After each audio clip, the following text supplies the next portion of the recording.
Welcome Filipino food lovers! My name is Joy, and with this channel, I want to share my love for Filipino food with you. I started cooking Filipino recipes when I was 12 years old to help my parents while working around the farm. Into this video, you will make the classic adobo known as adobong manok at baboy in Tagalog. This popular Filipino dish has a silky, fatty, sour sauce. This is a dry adobo which is less saucy. If you want to know the difference between dry and wet adobo, click on the link above. This recipe requires long marinating, preferably overnight. For this recipe, you will need 1 cup of white sugarcane vinegar. I prefer using white sugarcane vinegar for my recipes.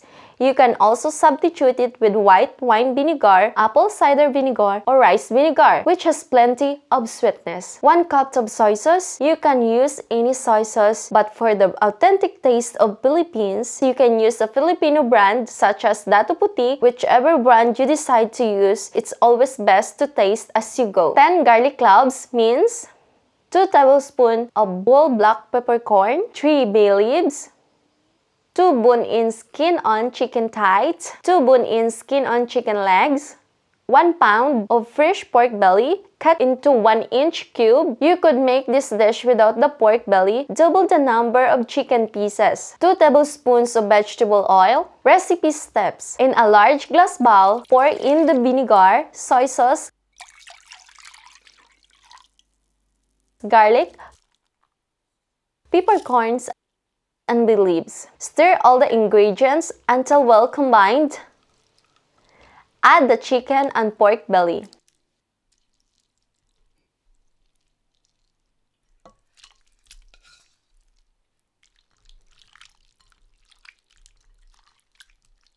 Seal the bowl with plastic wrap.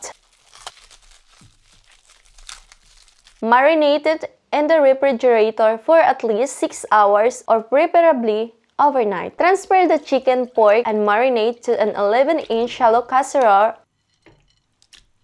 with 4 cups of water.